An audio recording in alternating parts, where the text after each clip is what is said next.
Episode 240. Surprise, surprise. Think it through. This is Lila Cox's child, the Cox's bloodline. Jake's voice was very low as he reached out to caress her hair. This family's ungrateful gene is stronger than you think. Serena tightened her grip and looked up at him. At the beginning of their life, a human being is good. Their nature is pure. It's a child. He's innocent.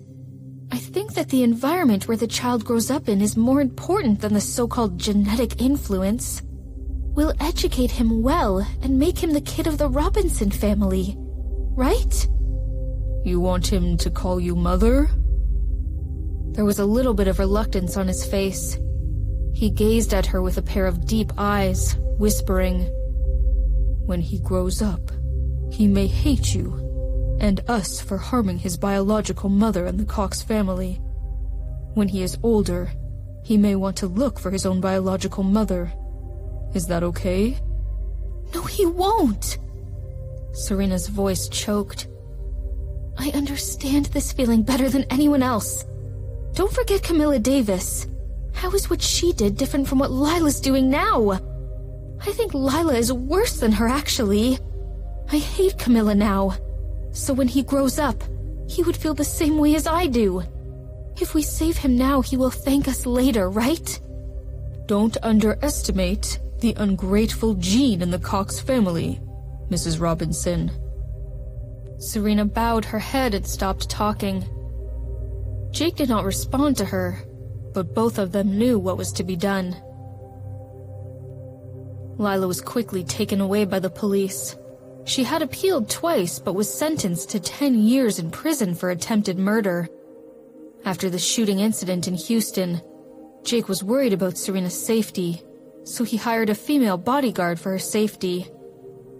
Jake originally wanted to hire two, but Serena was afraid that it would be too high profile, and finally chose a girl who was tall and thin, looking ordinary.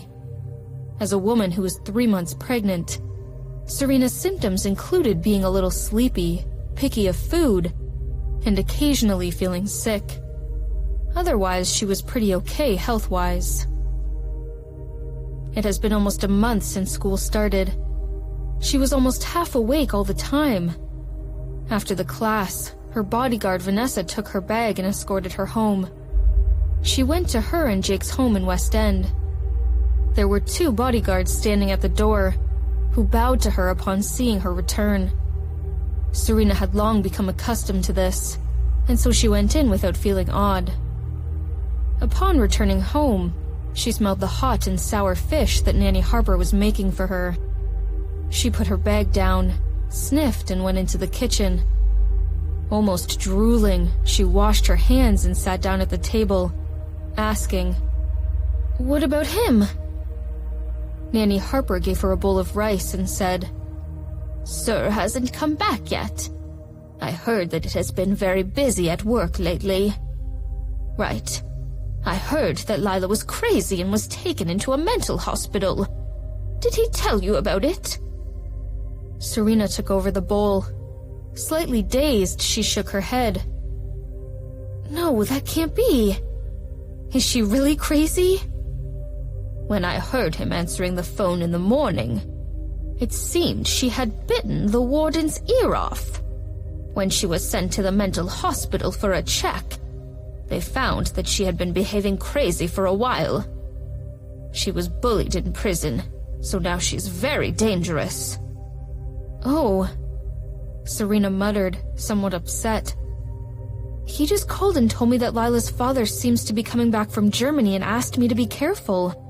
He will send an extra bodyguard with you tomorrow." Serena made a pouty face. She hated to attract attention at school. "Don't be impatient. Sir is looking out for you. You should have listened to Captain Robinson and stopped going to school.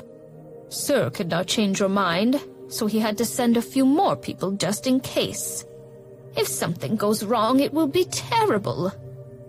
Nanny Harper was very worried. "Got it."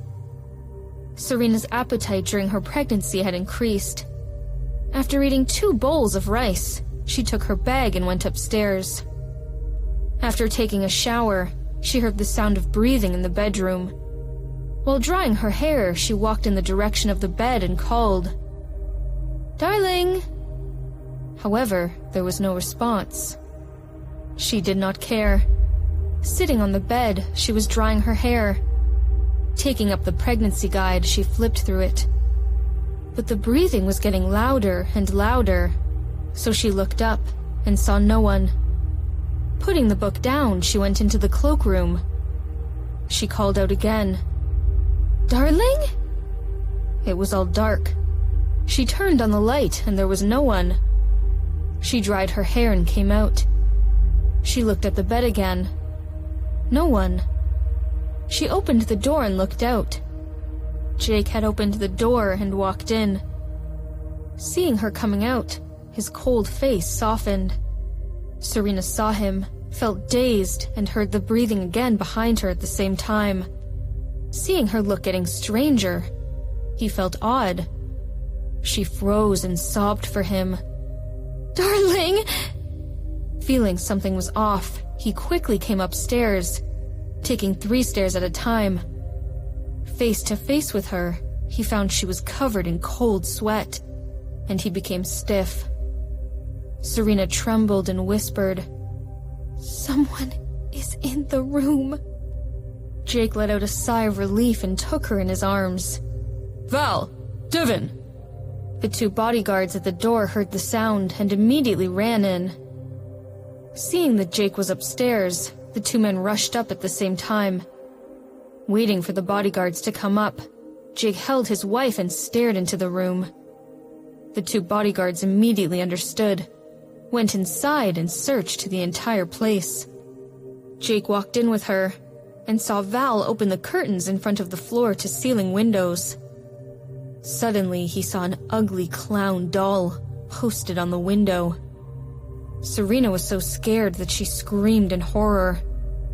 He patted her shoulders. "It's fine. Don't be afraid." The clown doll was a small speaker.